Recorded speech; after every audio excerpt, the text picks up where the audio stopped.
নমস্কার, কেমন আছেন সবাই? আশা করছি আপনারা খুব ভালো আছেন। আজ আমি দেখাবো আমার মেয়ের মেডিসিন বক্সে আমি কি মেডিসিন রাখি। আর মেডিসিন ছাড়াও এমন কিছু জিনিস আছে যেগুলো আমি আমার মেয়ের ক্ষেত্রে ব্যবহার করে থাকি। এই ওষুধগুলো আপনার বাড়িতে থাকলে কোনো কিছু সমস্যা হলে আপনার বেবির ক্ষেত্রে অ্যাপ্লাই করে অবশ্যই দেখতে পারেন। প্রথমে আমি দেখাচ্ছি গ্রাইপ ওয়াটার, উডওয়ার্ডের গ্রাইপ ওয়াটার। এটা বেবির গ্যাসের সমস্যা হলে বা পেটে ব্যথা হলে, হজমের সমস্যার ক্ষেত্রে আমরা ব্যবহার করে থাকি। আমি কিছুদিন আমার বেবিকে এটা খাইয়েছিলাম, কিন্তু তারপর থেকে আর ব্যবহার করিনি। তারপরে আমি দেখাচ্ছি স্লাইন নেজাল স্প্রে। এটা বেবির ঠান্ডা লাগলে বা নাক পরিষ্কার করার ক্ষেত্রে এটা ব্যবহার করতে পারেন। এর প্রাইসটাও অতটাও বেশি নয়, 58 রুপিস মাত্র। এরপরে আমি দেখাচ্ছি ডোমেস্টাল বেবি। এটা বেবি যখন খুব বমি করছে, খাওয়ার পরপরই আবার বমি করে দিচ্ছে, তখন এই মেডিসিনটা আপনার ব্যবহার করতে পারেন। এর প্রাইস খুব বেশি নয়, তাই বেবির বমি করার সমস্যা থাকলে অবশ্যই অ্যাপ্লাই করে দেখতে পারেন। আপনার বেবির বয়স এবং ওজন অনুযায়ী খাওয়াবেন। এবার যে মেডিসিনটা আমি দেখাবো সেটা হলো নোব্লক এএফ। এটা যখন বেবির খুব ঠান্ডা লাগে, সর্দি কাশি হয়ে থাকে, তখন আপনারা ব্যবহার করতে পারেন। এর প্রাইসটাও অতটাও বেশি নয়।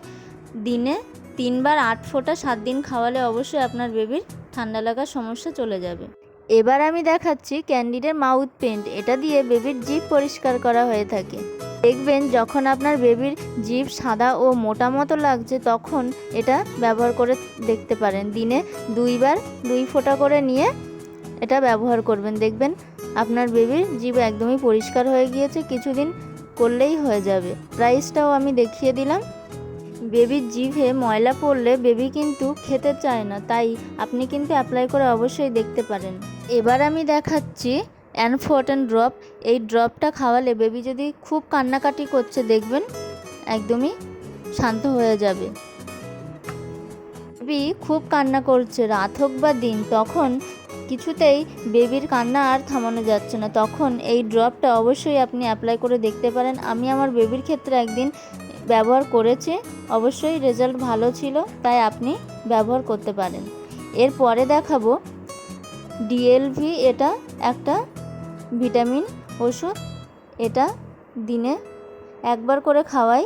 3 মাস পর্যন্ত এটা খাওয়ানোর জন্য দিয়েছিল ডক্টর। এখন আর খাওয়াই না, এটা 3 মাস পর্যন্তই খাইয়েছি। এর প্রাইস হলো 144 রুপিস। এরপরে দেখাচ্ছি যে মেডিসিনটা, সেটা হলো টামস আপ। এটা বেবির গ্যাসের সমস্যা, পেটে ব্যথা, হজমের সমস্যা বা পটির সমস্যা থাকলে অবশ্যই অ্যাপ্লাই করে দেখুন। আমি আমার বেবিকে দিনে 2 বার খাইয়ে থাকি। এর প্রাইসটাও আমি দেখিয়ে দিলাম। এরপরে যে মেডিসিনটা দেখাবো সেটাও একটা ভিটামিন ওষুধ।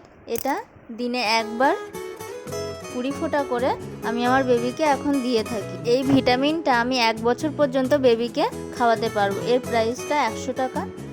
এরপরে দেখাচ্ছি একটা আই ড্রপ, টোবা। এটা চোখে যখন ইনফেকশন হয় তখন ব্যবহার করতে হয়। চোখ লাল হয়ে গিয়েছে, চোখ দিয়ে বারবার জল পড়ছে, বা ঘুম থেকে উঠলে চোখ খুলতে পারছে না বেবি, তখন এটা ব্যবহার করতে পারেন। এর প্রাইসটা 120 টাকা। আপনার বেবির ক্ষেত্রে অবশ্যই ব্যবহার করে দেখতে পারেন যদি এরকম কোনো সমস্যা থাকে। এরপরে যা দেখাবো সেটা হলো ক্যালপল। এটা জ্বরের ওষুধ, প্যারাসিটামল। প্রয়োজনেই ব্যবহার করার জন্য এটা 6 ঘন্টা অন্তর 10 ফোঁটা করে আপনারা ব্যবহার করতে পারেন।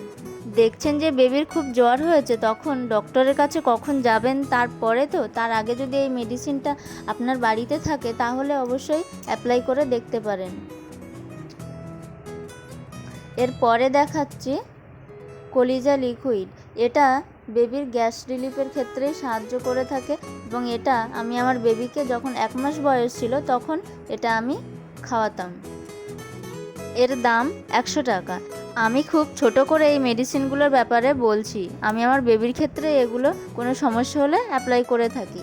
এবার যা দেখাচ্ছি তা হলো থার্মোমিটার। সবার বাড়িতে অবশ্যই রাখা উচিত, আর বেবি থাকলে তো অবশ্যই রাখতে হবে। বেবির হয়তো একটু শরীর খারাপ লাগছে, খেতে চাইছে না, তখন অবশ্যই টেম্পারেচার মেপে দেখবেন যে জ্বর হয়েছে কিনা। এবার দেখাচ্ছি একটা অ্যান্টিবায়োটিক কেফ্লোর। এটা বেবির যখন প্রচণ্ড ঠান্ডা লেগেছে, সর্দি হয়েছে আর শ্বাস নিতে পারছে না, তখন এই অ্যান্টিবায়োটিক খাওয়াতে পারেন।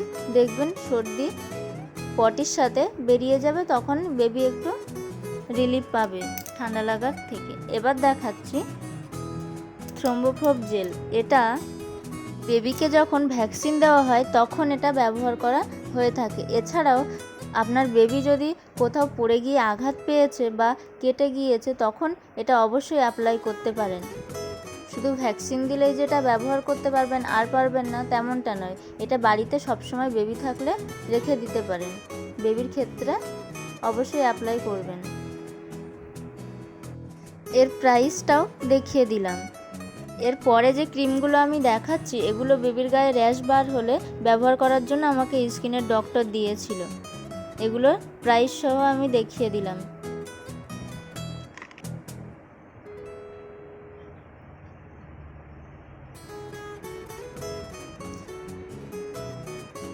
এটাও দিয়েছিল টি ব্যাগ, এটাও লাগানোর জন্যই দিয়েছিল এই অয়েনমেন্টটা। যে মেডিসিনগুলো আমি এতক্ষণ দেখালাম তা আমি বেবির ক্ষেত্রে যখন প্রয়োজন পড়ে তখনই ব্যবহার করে থাকি। এবার যেগুলো দেখাবো সেগুলো আমি প্রতিদিন ইউজ করে থাকি। এটা তো প্যাম্পার্স, এটা সবার বাড়িতেই থাকে। এবার দেখাচ্ছি ক্যান্ডিড পাউডার। এটা আমি এখন গরম পড়েছে তাই আমি সবসময় আমার বেবির ক্ষেত্রে অ্যাপ্লাই করে থাকি। অবশ্যই আপনারাও ব্যবহার করবেন। এরপরে দেখাচ্ছি হিমালয়ার বেবি পাউডার। এটা আমি যখন বেবির কপালে কাজলের টিপ দিয়ে থাকি তখন সেখানে এটা অ্যাপ্লাই করি। এরপরে দেখাচ্ছি এটা স্টিক। এটা দিয়ে আমি আমার বেবির কান পরিষ্কার করে থাকি, ভিতরে নয় বাইরের দিকে, এবং নাক পরিষ্কার করে থাকি। এটা খুবই উপকারী, ভালো পরিষ্কারও করা যায় এটা দিয়ে। আপনিও ব্যবহার করবেন। বেবিকে প্রতিদিন স্নান করানোর আগে কান পরিষ্কার করে দিই, অবশ্যই আপনারাও করে দেবেন। এরপরে আমি দেখাচ্ছি কোকোনাট অয়েল। আর এই কোকোনাট অয়েল আমি যখন বেবির কপালে কালির টিপ দিয়ে থাকি তা তোলার জন্য ব্যবহার করে থাকি। শুধুমাত্র এই কালির টিপ তোলার জন্য ব্যবহার করি, কারণ আমার বেবির গায়ে র্যাশ বেরিয়েছিল, তো ডক্টর বারণ করেছিল কোনো রকম তেল ব্যবহার না করতে। তো শুধুমাত্র এই ক্ষেত্রে আমি একটুখানি ব্যবহার করে থাকি। এরপরে দেখাচ্ছি ব্রোলিন অ্যান্টিসেপটিক ক্রিম। এটা সবার ঘরেই কম বেশি থাকে, আর এটা আপনার বেবির ক্ষেত্রে অবশ্যই অ্যাপ্লাই করতে পারেন, কোনো খারাপ কিছু নয়। এবার দেখাচ্ছি ওডোমস। এটা আমি আমার বেবির ক্ষেত্রে অ্যাপ্লাই করি যখন সে বাইরে ঘুরতে যায় তখন। এমনি টাইমে তো ঘরে মশারি টানিয়ে রাখি, তাই বাইরে যখন যাই তখনই আমি ব্যবহার করি। এরপরে দেখাচ্ছি এটা চুসনি। এটা আমি আমার বেবির ক্ষেত্রে তেমন ব্যবহার করিনি, কারণ আমার বেবিকে এটা দিলে বেবি বমি করার মতো করে, সেজন্য আমি কখনো ব্যবহার করিনি সেভাবে। চাইলে আপনারা অবশ্যই ব্যবহার করতে পারেন আপনাদের বেবি যদি এটা পছন্দ করে থাকে। আমি আমার বেবির প্রয়োজনীয় সব জিনিসই বাড়িতে রাখার চেষ্টা করি, আর আমি আমার বেবির ক্ষেত্রে যা কিছু ব্যবহার করে থাকি তাই আমি সংক্ষেপে তোমাদের দেখালাম। এগুলো আমার বেবির নিত্য প্রয়োজনীয় জিনিস, আর আমি যেখানেই যাই আমার বেবির মেডিসিন বক্স আর এই জিনিসগুলো আমি অবশ্যই সাথে নিয়ে যাই। এবার দেখাচ্ছি টিস্যু। বাড়িতে ছোট্ট বেবি থাকলে অবশ্যই টিস্যু পেপার রাখবেন, আর বেবির গায়ের ময়লা পরিষ্কার করে দেওয়ার ক্ষেত্রে টিস্যু পেপার খুবই ভালো হয়। ছোট্ট বেবিদের ক্ষেত্রে হাইজিন মেনটেন করা অবশ্যই উচিত। বাড়িতে বেবি থাকলে অবশ্যই টিস্যু পেপার রাখবেন। এর প্রাইসটাও আমি দেখিয়ে দিলাম।